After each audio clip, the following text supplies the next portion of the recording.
Nos vídeos anteriores, obtivemos a primeira lei da termodinâmica, que relaciona a variação da energia interna com o calor e trabalho trocados, que nos diz que ΔQ é igual a dU mais ΔW. E vimos também o conceito de calor específico e o conceito de calor latente. Temos aqui, no entanto, na primeira lei, a energia interna, o U, para o qual não temos nenhuma expressão. Será que conseguimos obter uma expressão para a energia interna? Vamos considerar o sistema mais simples que conhecemos, o gás ideal. Sabemos que a energia interna é a soma da energia cinética interna mais energia potencial interna.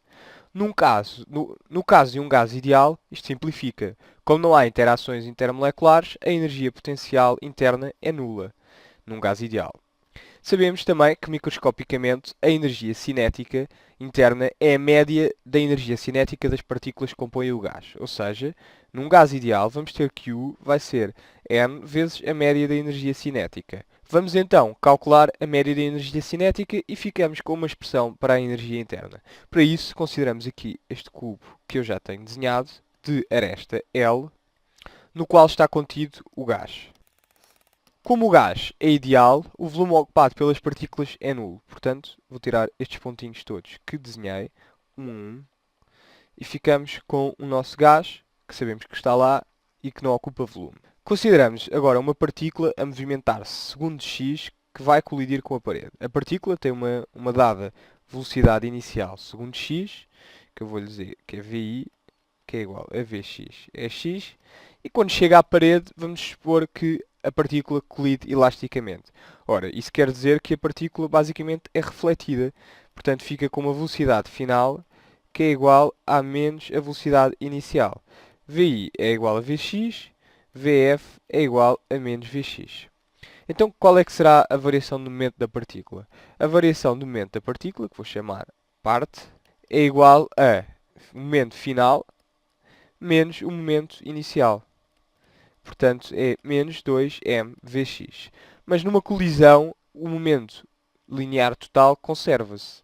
Temos então que o momento linear da partícula, a variação do momento linear da partícula, mais a variação do momento linear da parede, chamar par, é igual a zero. Isto implica que a variação do momento linear da parede é o simétrico da variação do momento linear da partícula, que é simplesmente 2mvx. Agora, quanto tempo demora a partícula a chocar outra vez com a mesma parede? Primeiro notamos que as partículas não interagem entre si, portanto o módulo da velocidade da partícula não muda. Só muda a velocidade quando há uma colisão com a parede em que se muda o sentido. Para voltar a chocar com a mesma parede, esta partícula tem que percorrer L para ir até à parede da face oposta e depois tem que percorrer L para cá. Portanto, tem que percorrer uma distância que é igual a 2L. Então, o intervalo de tempo que a partícula demora a chocar com a parede, ΔT, é simplesmente a distância a dividir pela velocidade, que é Vx. E passado este intervalo de tempo ΔT, temos outra vez a partícula a chocar com a mesma parede. Cada partícula vai então exercer uma força F sobre a parede devido à transferência de momento durante um intervalo de tempo ΔT. Então temos que a força é ΔP sobre ΔT, que é igual a 2mvx sobre este nosso ΔT, que é igual a m 2mvx sobre 2L sobre Vx, que é igual a mvx ao quadrado sobre L. Ora, a força total exercida na parede é simplesmente a soma da força exercida por cada partícula, pelo que a força que a parede irá sofrer por todas as partículas será F igual a m sobre L, vezes o somatório sobre todas as partículas. As partículas têm todas a mesma massa de m, das velocidades, Vx e ao quadrado. E isto é igual a m sobre L vezes o número de partículas vezes a velocidade média ao quadrado. Podemos relacionar a força que o gás faz na parede com a pressão do mesmo, uma vez que a pressão é a força sobre a área, que é a força sobre L ao quadrado, que é a área da face, temos que a pressão é igual a m sobre v vezes n vezes a média das velocidades ao quadrado segundo x, porque apenas estamos a analisar a direção x. Utilizando agora a equação de estado dos gases ideais, PV igual a nRT, temos que nRT é igual a mn média da velocidade ao quadrado sobre 3.